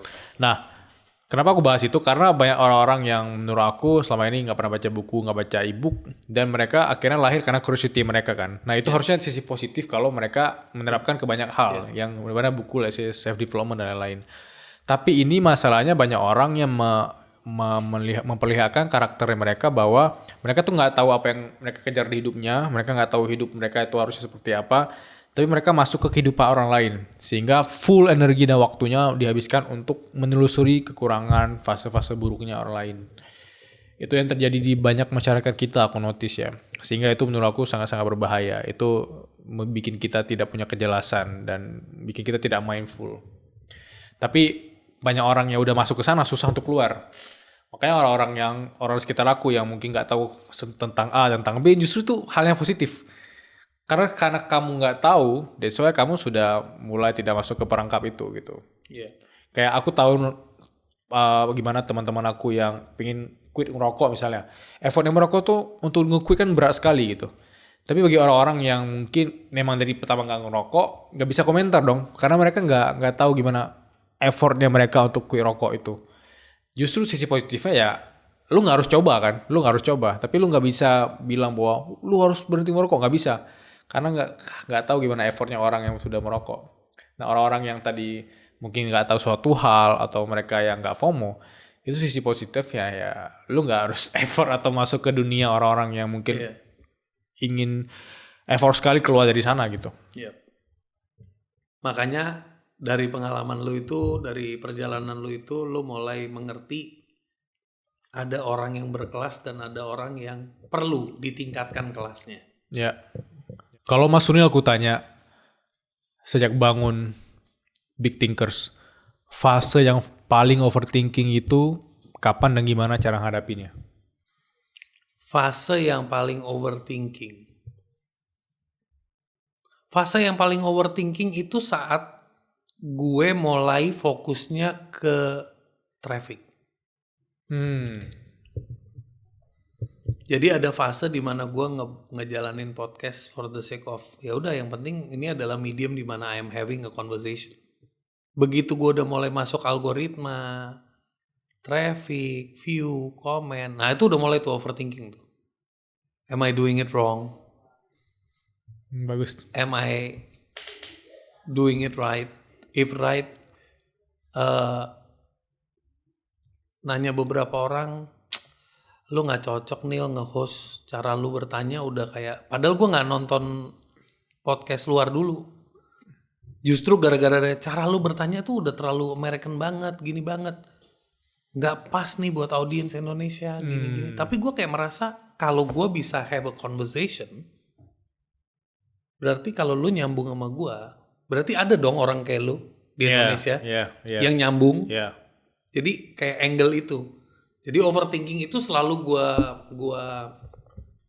gua timpalin dengan reframing yang tepat. Tapi justru gua channel overthinking itu menjadi chance to learn, chance to find out. Dari situ gue mulai nonton podcast luar. Yang biasanya nonton untuk menikmati konten, sekarang mulai nonton untuk mempelajari how the host asks the question, how the host does the opening. Karena dari awal gua jalanin Big Thinkers ini cuma 2 fondasinya. To have an authentic conversation. Gua nggak mau jadi orang lain, gua mau jadi diri gua. Kedua, semoga conversation ini menjadi blessing. First thing to my son. One day if he's stuck somewhere and I'm not there, dia bisa buka YouTube, and dia bisa my dad may not be there, but he is there. He is there guiding me. Dan menjadi host itu bukan so pinter. Menjadi host itu justru bagian dari kita belajar untuk belajar. Belajar mendengarkan. Belajar memahami. Belajar mengerti. Tidak argue. Boleh challenge pemahaman. Point of view. Tapi at least di situ dia bisa belajar. My dad aja learning loh. Masa gua enggak? Kan di masa-masa tertentu kita merasa kayak kita paling tahu. Yes. Kita paling ngerti, kita paling hebat. Itu sih bro. Ya, aku setuju. Dan jadi host juga belajar untuk mengosongkan kelas kan. Yes. Let's say Mas Sunil udah tahu banyak hal dibandingkan aku, punya banyak pengalaman. Tapi ketika aku datang ke sini untuk sharing POV aku, justru aku penasaran kenapa orang ini bersikap seperti ini, berpikir seperti ini. Ada banyak hal yang mungkin sangat relate ke orang-orang yang nonton ini gitu ya. Yes. Kembali ke kelas dan berkelas. Ya. Apa yang membuat lu membangun suara berkelas? Idealisme apa? Drive apa? Mungkin aku ingat pertama idealisme terbesar aku yaitu ketika aku ngobrol sama partner aku yang pernah kesini juga, Agus Leo Halim kan. Aku bilang ke dia kalau gimana caranya kita mengundang orang-orang yang berkelas tanpa kita bayar. Bagi aku nggak make sense sih untuk bisa mengundang orang yang mungkin terbaik di karirnya, terbaik di niche-nya untuk datang ke sini tanpa kita bayar, tanpa koneksi bahkan. Kataku Agus, make sense kalau kita bisa punya atensi. Gimana cara kita bisa mendatangkan atensi yang tinggi? Ya dengan kita create sesuatu yang orang butuhkan, yang orang itu nggak bisa beli dengan uang gitu. Menurut aku sarana yang paling efektif yaitu dengan jadi wadah value bagi banyak orang. Which is sekarang salah satu formatnya yaitu podcast. Dan relate sama Mas Sunil ketika bikin Big Thinkers. Jadi bukan langsung aspirasinya wah pengen uangnya banyak, pengen kelihatan hebat dan segala macam. Tapi berakar dari apa values yang bisa kita share ke orang. Semoga values itu kemudian kita tukar sama atensi. Which is kita harus menghadirkan conversation yang berkelas, conversation yang autentik kan. Dan itu akhirnya kita create dan harga yang harus kita bayar di awal ya itu kelihatan bodoh. Dianggap aneh. Sama gak ada yang mau datang ke podcast kita gitu. Itu harga yang harus kita bayar di awal. Dan berakar dari sana yaitu memang kita ingin menebarkan dan meninggalkan jejak nilai-nilai dan values untuk kalau bahasa yang paling simple yaitu untuk mencerdaskan kehidupan bangsa mungkin ya. Karena selama ini kan terlalu hitam putih yang mencerdaskan kehidupan bangsa kayak harus sekolah S2, S3. Emang benar itu penting, tapi dari sisi orang-orang yang mungkin butuh akses ilmu gratis, kayak mereka juga mau dengar conversation dari orang-orang yang pernah melewati fase yang berat itu dan mereka berhasil mencapainya. Mereka penasaran fase-fase itu. Dan kalau kita bisa menghadirkan itu secara gratis, harusnya itu bakal mendatangkan atensi yang tinggi. Apalagi dengan kita being authentic di podcast ini gitu. Kita nggak harus memaksakan untuk kelihatan pinter kayak kata Mas Sunil tadi, kelihatan perfect atau kelihatan tahu segalanya. Dengan kita asking question, kita diam, kita memahami, dan narasumber itu punya kenyamanan atau safe space untuk dia menceritakan hal itu, harusnya itu yang bikin kemudian suara berkelas itu jadi berkelas sampai hari ini. Dan itu alasan utama aku ingin nge-create itu. Aku ingin menjadi wadah bagi value yang lebih besar bagi siapapun gitu. Oke. Challenge apa yang lo lewatin pada saat lo ngebangun itu? Disalahpahami oleh orang lain kali ya. Karena ketika bikin podcast kan orang berpikir bahwa ini langsung tujuannya uang. Atau ini langsung tujuannya itu pengen mengangkat pamor dia pribadi atau apapun itu. Tapi dari hati terdalam aku sangat senang yang sama namanya progress dari awal ya. Jadi aku penasaran kalau misalnya orang bikin podcast itu kenapa harus tujuannya entertainment dan lain-lain kan. Mungkin hanya 1-2 kayak Big Thinkers dan Suara Berkelas yang memang aspirasinya sedalam tentang makna hidup atau meninggalkan jejak atau jadi legacy kita untuk anak dan cucu kita. Suatu hari YouTube masih ada, mereka bisa ngelihat sosok ayah atau kakeknya di situ gitu ya. Itu sebenarnya challenge yang di awal aku bilang tadi disalahpahami sih. Jadi tujuan kita itu bukan untuk sekedar uangnya itu, tapi tujuannya memang lebih dari itu. Aku pernah disalahpahami dari sisi bahwa ini ujung-ujungnya ntar mau masuk politik ya gitu, atau ujung-ujungnya ntar bakal diarahin ke sesuatu yang lebih besar yang dimana nanti mungkin bakal terkesan. Pada umumnya orang berakhir ke entertainment segala macam. Kita nggak pernah tahu apa yang terjadi di depan, tapi itu berangkat dari sisi curiosity sih.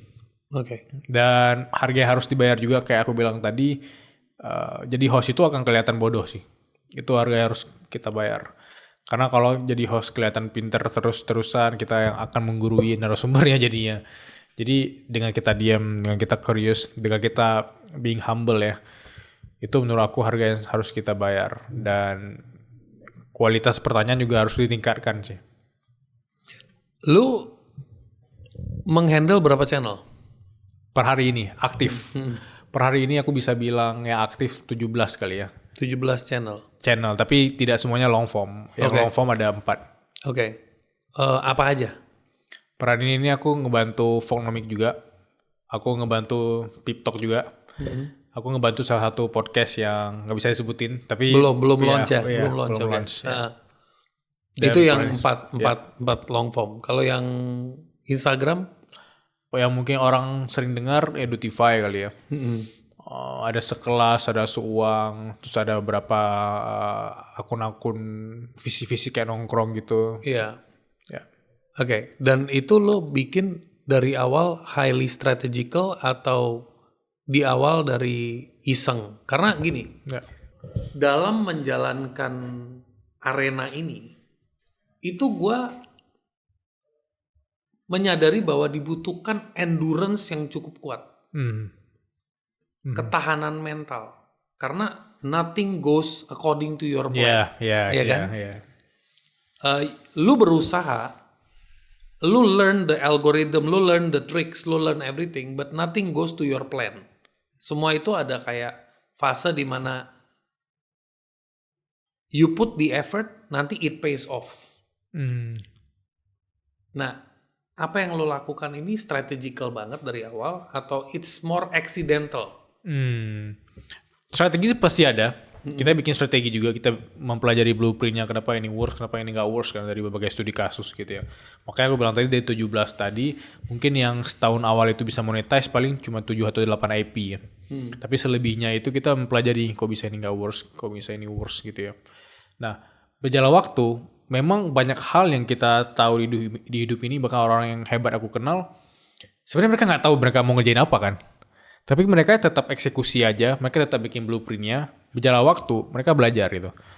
Aku belajar dari kenapa 10 video suara berkelas Jawa itu gagal. Aku belajar dari sana. Aku cari tahu kenapa video yang kompetitor itu berhasil misalnya.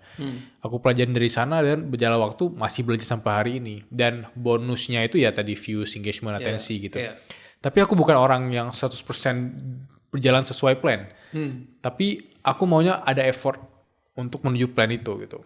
Misalnya kayak let's say dapat 800.000 subscriber dalam setahun. Apakah strategi seperti itu? Enggak. Mungkin ekspektasi aku cuma 100.000. Tapi 700.000 tadi mungkin bonus karena aku udah merencanakan, aku udah effort. Tapi aku nggak happy kalau misalnya effort aku rendah, hasilnya maksimal. Aku jarang sekali happy gitu. Aku maunya effort aku itu tinggi, maksimal.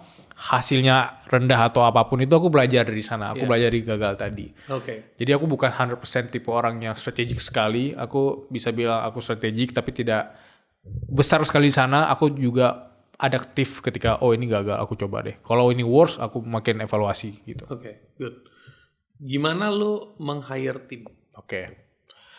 Jadi per hari ini aku sebenarnya pernah konsulnya sama yang aku bilang partner tadi, yang Ko Agus itu. Aku tanya sama dia gimana cara hire tim dan aku berjalan waktu coba 1 atau 2 atau 3 orang. Yang paling realistis cara meng-hire tim yaitu dengan tahu apa goals dia join tim tersebut itu. Mungkin sangat klise ya, tapi aku coba beberapa kali dan itu works. Misalnya goals secara personal apa? Bill, aku mungkin mau dapetin income segini atau aku mempelajari hal ini. Tapi beberapa kali aku nge-hire tim itu kalau dia punya interest yang besar di perusahaan itu. Let's say ada orang yang DM suara kelas, ratusan kali dia DM cuma untuk menjadi part of the team. Kita tanya juga apa goals kamu di tim ini gitu, nggak cuma sisi personalnya. Mungkin goals dia di tim ini yaitu mencapai 200 episode dengan subscriber seperti ini, terus kerangka-kerangkanya apa. Kalau orang udah niat seperti itu, berarti dia udah sebagian dari tim kita gitu. Dia tahu di mana blind spotnya kita. Kita tantang dia, kita challenge dia untuk menjelaskan apa yang selama ini kita nggak paham. Itu menurut aku udah highly people yang emang harus kita high potential untuk di hire. Ya, karena dia tahu sekali di mana kekurangan kita selama ini dan kalau kita dengan kerendahan hati menerima itu dengan kepala terbuka bahwa ya juga ya, itu udah luar biasa, itu anugerah. Gitu. Di umur kayak lo itu kan kalau jadi leader di sebuah grup gitu, di sebuah bisnis gitu. Itu ada 2 tekanan. Tekanan pertama lo harus bisa nge-lead. Tekanan kedua adalah lo harus bisa menjadi orang yang ready to accept that you are not good enough. Ya, itu bagus. Gimana lo ngedeal itu? Wow, itu bagus sekali sih. Karena salah satu overthinking tadi yang aku lupa bahas, yaitu ketika aku merasa jadi bagian dari tim dan aku merasa masih muda dan aku bisa aja dianggap masih terlalu muda. Dan aku punya kedewasaan diri yang bisa aku syukuri dan aku banggakan, yaitu dengan aku menyadari bahwa aku juga harus hands on di sana dan aku harus memperhatikan bagaimana keputusan-keputusan aku itu berdampak bagi tim aku gitu. Jadi sama ini kalau aku terlalu mengandalkan ego aku, kayak aku takut dihormati misalnya, aku takut tidak dihormati ketika aku 20-an awal tadi, itu aku kasih makan ego aku sampai dia gemuk dan meledak kan. Akhirnya berjalan waktu ketika sudah punya tim, aku masih melihat dari POV, aku juga masih bekerja full di sana. Aku ngebantu tim aku tahu kekurangan aku di mana, aku terus mengevaluasi gagal aku di mana, kurang aku di mana, tolong kritik aku gitu. Itu menurut aku salah satu leader yang cocok sekali diperankan oleh anak 20-an seperti aku gitu. Bukan leader yang punya kapabilitas yang hebat sekali untuk kemudian mendidik atau menggurui. Nah, peran ini aku melakukan metode seperti itu. Aku belajar banyak dari orang-orang yang lebih dewasa, lebih senior. Aku tanya banyak hal tentang bagaimana harusnya ngelit seperti ini. Dan aku juga tidak menjaga jarak yang jauh sekali dengan tim aku. Karena kalau aku menjaga jarak di fase umur aku yang sekarang, aku tidak banyak belajar. Aku pakai POV, aku sudah banyak tahu. Jadi aku banyak belajar dari orang di sekitar aku, dari tim aku. Harusnya dari kacamata itu bikin aku humble dan mau belajar. Karena kalau enggak, aku langsung memakai topi aku ini bos atau leader gitu ya. Leader yang 100% harusnya udah tahu kerangka seperti apa gitu. Dan ternyata nggak ada salahnya memakai cara seperti aku ini di usia yang sekarang. Aku juga bisa bilang banyak melakukan hal-hal yang di luar dugaan, dan ternyata itu worse. Dan itu ternyata worse. Bilal, pada saat lo nge-host, gue butuh tahu dari lo 2 momen. Momen kapan lo nervous banget mau menginterview orang, dan what is one of your best episode that you love? Wow. Momen paling nervous ya. Pas lo nge-host siapa gitu. Nge-host siapa Jadi ya? pas lo lagi nge-host siapa, lo tuh kayak frozen gitu. Kayak nervous tuh kan kadang-kadang bikin kayak oh shit, he's actually there gitu. Oke. Ini bisa jujur sih.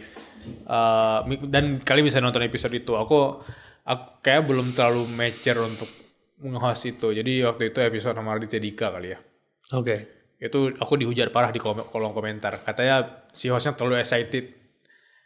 Hostnya kayak ya kurang mature ya. Jadi aku udah bikin. Karena mungkin lo ngefans kan. Jadi lo mode-nya jadi berubah fans mode gitu kan. Benar. Jadi waktu itu gini. Jadi sejak episode itu aku belajar untuk being profesional. Waktu itu aku tidak profesional karena aku memakai POV, aku fansnya dia gitu. Yeah.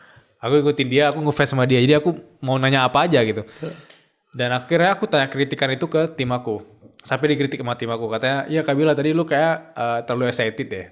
Akhirnya gak apa-apa deh, kita lihat aja di kolom komentar. Bener dihujat. Kayak yang hujat itu rata-rata fansnya Radit kan. Kayak ini hostnya siapa sih kok excited banget. Atau lu kayak gak kenal Radit gitu-gitu. Tapi aku bisa bilang itu menyadari aku mindful. Waktu itu aku nervous kayak aduh nih kalau nanya ini dia oke nggak ya? Dan aku mencoba tuh trying to be fun atau trying to be cool di situ. Jadi kayak kombinasi yang kelihatan banget sih nervousnya gitu. Dan itu part of the game, part of the process. After episode itu, aku kalau ketemu orang yang mungkin aku kagumi, aku fans, aku mencoba untuk being professional dengan jadilah host suara berkelas gitu. Yeah. Melepas topi tadi lu ngefans sama dia gitu. Nah itu salah satu episode yang being nervous dan aku sangat jujur dan terbuka. Kayak pertama kali aku terbuka di podcast ya, aku terbuka di sini kalau itu fase pembelajaran aku di 20-an sih. Kalau Keren. being professional dan vulnerable, aku juga manusia yang sangat happy gitu ketemu sama orang yang bisa aku datangkan ke podcast suara berkelas. Nah salah satu episode, sebenarnya ada 2 episode yang come up di kepala aku tadi ketika aku bilang episode yang aku sangat-sangat terbuka itu bagus sih. Yang pertama aku bisa bilang waktu itu aku sangat suka episode bareng David Noah ya. Itu bagus banget karena David datang dari POV dia yang selama ini sering ngebahas saham. Orang kalau ketemu dia pasti tanya saham atau investasi ya. Tapi dia datang ke suara berkelas dari POV anak kecil yang 16 tahun dengan pencapaian lesi finansial dan karir yang luar biasa di 20-an awal. Aku penasaran apa yang dia korbankan, sebanyak apa yang harus dia keluarkan. Dan ada kalimat dia yang dia bilang bahwa kalau kita di fase sekarang masih overthinking banget dari sisi kayak ntar gimana ya kehidupan keluarga aku, keuangan aku. Tapi kita masih ada alasan untuk hari ini mager, itu berarti hidup kita tidak kepepet. Jadi cara paling efektif untuk keluar dari jeratan itu yaitu dengan nge-create versi kepepet kamu sendiri gitu. Karena kamu sebagai manusia atau laki-laki sebagai provider, kamu harus nge-create kamu itu sebagai orang yang mengemban tanggung jawab untuk keluarga kamu, untuk anak kamu, untuk istri kamu, untuk siapapun orang di sekitar kamu gitu. Karena kamu banyak orang di sekitar kamu harus nge-create kepepet itu, dan itu menampar aku sih. Kayak sama ini aku nge-create kepepet itu cuma untuk aku pribadi sama orang tua atau keluarga aku udah. Tapi aku nggak ingat bahwa tim aku juga tanggung jawab aku, orang-orang sekitar aku yang lainnya juga tanggung jawab aku, dan aku emang dilahirkan sebagai provider. Dan ketika menyadari itu, that's why kayak ada nabi, ada rasul dan lain kan emang the chosen one gitu. Yes. Karena kamu yang terpilih. Itu menampar aku sih. Dan episode yang terbaru-baru ini yang udah tayang itu yang bagus menurut aku ada bareng Indra Dwi Prasetyo itu. Itu bagus banget karena menurut aku ini kayak kita juga hari ini kayak lempeng aja gitu ngomong. Nge-flow aja ya gitu. nge-flow aja. Itu salah satu episode yang nge-flow aja gitu dan kalian harus nonton sih. Amazing. Bro, lu pernah nggak lagi ngobrol sama tamu atau narasumber, tapi dalam proses itu lu kayak merasa anjrit, gue ini lagi butuh advice ini selama ini gue cari-cari. Oke. Pernah nggak ada di fase itu? Pernah. Itu aku ingat episodenya bareng Prita Gozi kali ya. Oke. Yang aku bilang tadi aku selama ini selalu ngeremehin budgeting kali. Itu menampar aku sih. Aku nggak banyak belajar keuangan dari keluarga aku, dari teman-teman aku. Aku belajar keuangan dari buku doang selama ini gitu kan. Tapi pas ketemu Kak Prita itu, wah aku butuh ini sih, I need this. Dan dia bilang bahwa coba lo budgeting 3 bulan betul-betul debil gitu. Dan akhirnya aku coba bener deh. Selama ini aku gak pernah mindful sama budgeting tadi gitu. Dan itu menampar aku sih. What is the best advice you have ever heard for yourself that you will use in 2026? Kamu adalah adaptor. Kamu adalah manusia yang dinamis. Kamu seorang introvert tapi jangan jadikan itu sebagai label gitu. Let's say kamu introvert, kalau kamu jadikan itu sebagai label kamu akan ketemu dengan orang dengan POV introvert terus. Gak bisa. Kamu juga bisa jadi extrovert. Hari ini aku bisa jadi extrovert walaupun aku introvert. Dan itu adalah fitrahnya manusia. Kita adalah makhluk sosial yang berkontribusi. Kita makhluk sosial yang bisa beradaptasi dengan keadaan apapun. Panas, dingin, awkward, atau apapun itu. Itu memang fitrah kita sebagai manusia. Dan aku tidak ingin siapapun menonton ini itu cuma terjebak label atau stigma yang ada di kepala kalian. Itu self-limiting belief-nya kalian. Kita adalah manusia yang dari 1000 tahun lalu bisa menyesuaikan sama kondisi kita bertemu dengan binatang buas gitu. Dan hari ini binatang buasnya itu bisa jadi distraksi. Jadi kita butuh banyak mata pisau. Mata pisaunya aku apa? Kemampuan untuk storytelling, kemampuan untuk berkolaborasi sama orang lain, kemampuan untuk bertanya, kemampuan untuk positive thinking, kemampuan untuk percaya pada apapun yang akan terjadi di dunia ini itu yaitu tanggung jawab kita. Semua hal itu dikombinasikan dan jangan pernah membatasi diri kamu sama apa yang terus kamu pikirkan di kepala kamu sih. Dan itu adalah fitrahnya kita sebagai manusia. Belajar sampai ada momen dimana kita menyadari bahwa tidak ada penyesalan di hidup ini selama kita melakukan yang terbaik. When you do your best, there is no regret. Gue tadi opening introduce lo bahwa banyak orang di umur 20 dan 30-an itu terlihat baik-baik saja. Sekarang gue mau nanya. Dari sekian banyak episode, dari sekian banyak buku, dari sekian tahun lo jalanin hidup lo, kenapa sih orang itu lebih banyak terlihat baik-baik tapi gak bahagia? Kita tidak ingin dibenci ya. Kita tidak ingin dianggap aneh. Kita tidak ingin dianggap gagal. Karena kalau kita terlihat aneh, gagal, miserable, kita akan exclude atau kita akan dikucilkan dari dunia ini, dari lingkungan kita gitu. Dan itu memang fitrah manusia, karena kita ingin selalu kelihatan kuat. Kalau kita kelihatan lemah, kita akan membebankan banyak orang sekitar kita. Itu isi pikiran kita. Kalau kita kelihatan kuat, kalau kita kelihatan berhasil, ya kita memang orang-orang yang terpilih. Itu pikiran kita. Tapi harusnya orang-orang yang berani terbuka, orang-orang yang berani vulnerable, bahwa kita juga manusia biasa, kita ada fase rendahnya, ada fase kita nggak punya uang, kalau kita nggak punya relasi yang kuat, kita sedih, kita marah, kita lagi benci sama orang. Itu menggambarkan bahwa seperti itu emosi manusia. Dengan kita menyadari kita punya emosi positif, punya perasaan, dengan kita menyadari kita punya emosi negatif, punya perasaan negatif, kita akan lebih mengapresiasi sisi positifnya. Dan selama ini kita nggak mau memperlihatkan negatifnya terus gitu. Kita memperlihatkan positif. Gimana caranya kita menilai kehidupan orang hanya dari 15 detik atau 60 detik video reels gitu ya.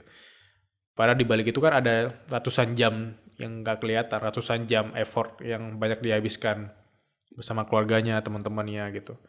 Karena kita nggak ingin kelihatan gagal, that's why kita nggak mulai. Karena kita nggak ingin kelihatan miserable, that's why kita nggak pernah nge-share versi kita paling sedih. Menurut aku 2026 yaitu fase dimana semua orang itu harusnya jadi autentik gitu. Orang tidak akan mengapresiasi lagi orang yang bikin konten naik mobil yang paling mahal dengan rumah yang paling mahal. Gak lagi, orang akan mengapresiasi mereka yang terbuka dengan fase mereka yang terendah. Karena when you share what you love, the people will love the same thing, the people will struggle the same thing, itu akan menemukan kita dan mereka akan mengapresiasi keterbukaan kita dengan kekurangan itu sih. Dan itu akan resonansinya akan lebih kuat. Lebih kuat ya. Lu punya tim berapa orang, bro? Aktif 12 sekarang. 12 orang. 12 orang itu gimana cara lu memanage mereka agar mereka align dengan goal dan vision dan spirit khususnya? Aku tadi sempat bilang kalau aku di tim itu sebagai pekerja ya. Aku di tim itu sebagai praktisi. Aku harus membuktikan atau aku harus mempelajari bagaimana caranya aku bekerja dan belajar gitu. Aku harus mindful, aku harus aware kenapa aku mengerjakan ini, kenapa aku harus merendahkan atau punya humility dimanapun aku berada, bukan merendahkan diri ya, bukan merendahkan kapabilitas aku. Aku tahu aku punya potensi di sini, tapi aku punya humility untuk terus belajar. Di posisi itu, aku sangat terbuka ke tim aku bahwa kita tuh bisa growing bareng-bareng gitu. Aku nggak lagi ngelihat bahwa kamu bekerja di sini sebagai orang yang bekerja doang, tapi kamu kerja di sini tuh menuju ke satu values yang sama. Apakah itu sisi personal kamu atau kita sebagai tim gitu ya. Cara aku nge-encourage mereka yaitu dengan sesimpel bahwa kita itu setiap tahunnya itu berkembang perlahan, nggak langsung besar gitu. Berkembang seperti apa? Kamu tuh bangga jadi part of the team. Kamu bangga lihat dari proses world class dari nol gitu. Dan orang-orang yang masuk ke tim kita, kalau dia datang dari POV udah 100.000 subscriber, 200.000 subscriber, itu berarti juga mereka harus masuk dari POV belajar dari nol, bukan belajar dari pas udah dapat segalanya. Makanya aku ngerasa Day1 mentality itu penting, baik dari tim maupun aku. Karena kalau kita ngerasa kita udah tahu atau kita udah punya segalanya, kita nggak akan ngapresiasi apa yang selama ini kita nggak punya gitu. Kan ada table yang bilang ini hasrat kita nih tinggi, pas kita punya hasratnya biasa aja kan, biasa aja gitu feelnya. Tapi pas kita kehilangan itu kita makin sedih. Jadi aku mau teman-teman itu aware kalau jangan pernah take it for granted dimanapun kita bekerja. Possibility bekerja itu akan sangat besar kalau kita pakai POV belajar. Jadi per hari ini kayak beberapa studi kasus tadi itu aku cobain ke teman-teman, kok bisa gagal ya. Dengan kita aware kok bisa kita gagal, semua itu jadi bagian. Jadi yang jadi problemnya banyak orang-orang sekarang itu mereka tidak punya sisi ownership-nya. Tidak punya rasa kepemilikan bersama gitu. Aku mau tim aku itu punya rasa kepemilikan bersama dan aku harus kasih contoh sebagai teladan yang baik kali ya. Wow. Apa bedanya orang yang rendah hati dan rendah diri, bro? Karena banyak orang di umur 20 ke 30-an suka kepleset. Ya. Dia merasa rendah diri adalah rendah hati. Orang rendah hati itu orang yang sadar mereka itu nggak tahu banyak hal, tapi punya kemauan untuk belajar sih. Itu orang rendah hati. Jadi dia bisa dikawinkan antara humility dan curiosity gitu. Dengan kamu punya humility, that's why kamu bisa nanya banyak hal. That's why kamu menempatkan diri kamu sebagai orang yang kosong kelasnya gitu. Tapi orang rendah hati, orang-orang yang meragukan potensi dirinya gitu. Rendah diri, my bad. Rendah diri. Orang-orang yang rendah diri itu dia merasa bahwa dia itu kurang dan tidak berpotensi di banyak hal. Kayak dia mau keluar rumah, dia tanpa dia ketok pintu itu, dia sudah ngerasa nggak ada yang buka pintunya. Orang-orang yang rendah hati, dengan kerendahan hati dia mau mengetok pintu, terlepas itu orang yang buka atau enggak, tapi dia udah mengupayakan untuk sekedar mengetok pintu. Nah, orang-orang yang rendah diri itu dari awal memang dia sudah melanggar kodratnya dengan menyadari dia tidak punya potensi gitu. Atau analoginya kayak misalnya aku janjian sama Mas Sunil nanti malam, kita makan malam jam 7 malam. Terus Mas Sunil udah nunggu aku telat 20 menit. Besoknya kita janjian lagi nih, aku nggak datang gitu. Trust itu akan hilang kan. Nah selama ini kita merendahkan diri kita sendiri karena kita kehilangan trust sama diri kita sendiri gitu. Hari ini aku janji untuk olahraga pagi, ya nggak ada olahraga ya biasa aja. Padahal itu tanda dimana kita kehilangan trust. Kita terus membatalkan janji sama diri kita sendiri gitu ya. Kita membatalkan janji dengan versi terbaik kita. Aku 2026 mau ngerjain ini. Aku 2026 mau kejar episode 200 Big Thinkers misalnya. Tapi ya udahlah, gue mager hari ini take podcast, nggak usah deh. Nggak usah, kita skip aja sampai kemudian di akhir Desember. Kok hari ini cuma 20 episode ya? 2027 kita akan bertemu dengan versi yang merendahkan diri tadi sih.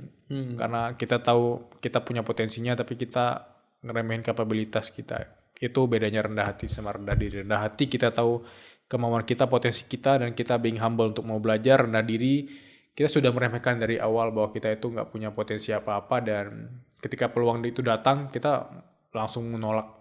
Dan itu menurut aku kesalahan terbesar 20-an. Mereka tidak bisa membedakan itu sih.